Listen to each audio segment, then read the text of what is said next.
Hey, it's Court from Cody Media. I help restaurant owners get butts in seats with digital marketing. Today I want to share how one of the most popular YouTubers in the world, MrBeast, is screwing restaurants right now when they need help the most. We're in the middle of this global pandemic, and it's estimated that 110,000 restaurants are closing, and he is doing something right now that is screwing them over. But first, if you could do me a quick favor and click the subscribe and notify me button below, that'll help more people discover this channel so we can keep growing. So if you're not familiar with MrBeast, he's one of the top YouTubers in the world who's known for giving back and helping people. For example, one time he bought everything inside of a grocery store and donated it all to charity. He's also given cars to homeless people. So philanthropy and helping people is really what he's built his name on. And so last week, a news story came out that he opened 300 restaurants across the country called MrBeast Burger. And when I heard that, I was like, well, that's interesting.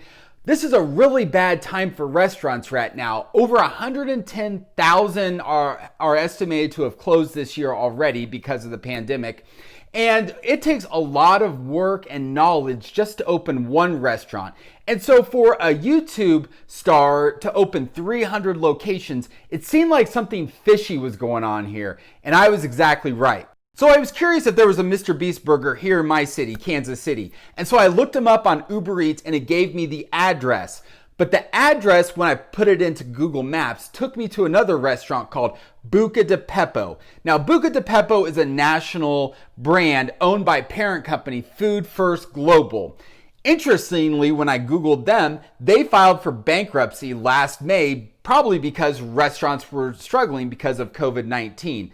And so I thought that was interesting. I started looking up more MrBeast addresses, MrBeast Burgers addresses, and many of them were also in Buca de Beppo locations. And so what this means is MrBeast didn't open 300 locations.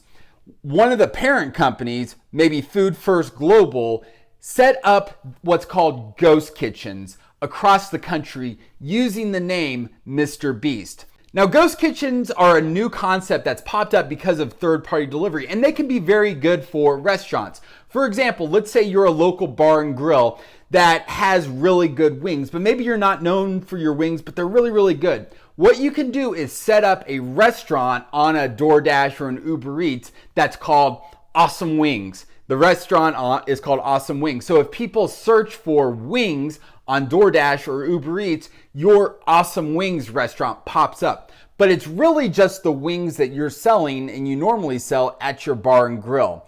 This can be really helpful because it can help spread your brand and get more sales, and you can charge more for your wings than you normally would inside of the restaurant because it's delivery. Now, what's disappointing for me is that MrBeast is competing against all these restaurants that are hanging on and barely able to survive. So many are operating at 50% capacity or carry out only, and it's really hurting the entire restaurant industry. Not just the restaurant itself, but all the people working in those locally owned restaurants. The vendors that sell the food or sell the drinks into restaurant.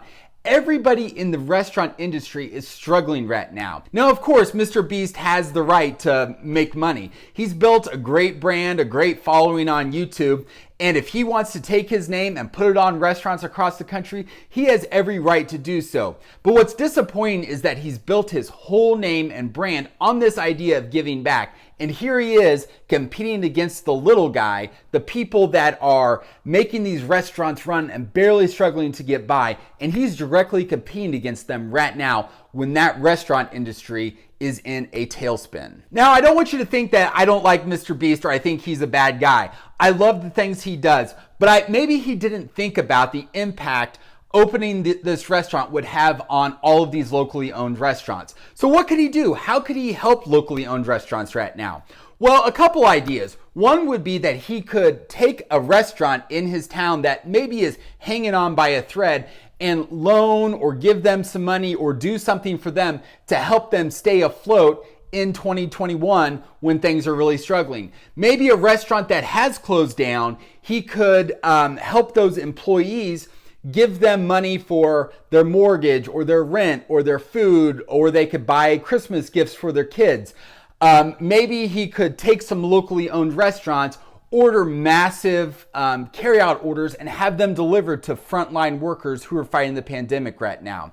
There's lots of ways I think he could give back and help restaurants right now while he keeps his concept going. So how can you help locally owned restaurants right now?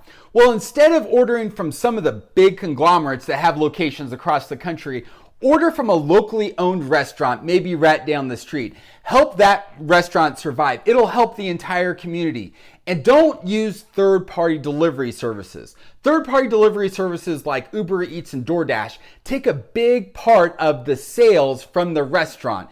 And so if you're able to go pick it up, that will save the restaurant money so that they can keep an operation and they can stay afloat during these crazy, crazy times. So if you have ideas about how MrBeast could help out restaurants or how we could come together to help more restaurants, drop it in the comments below. Love to learn more and see what you guys have to say. Again, I'm Court from Cody Media. Get out there, have a happy holidays, support locally owned restaurants. Hope you all have a great day, and I'll talk to you soon. Thanks.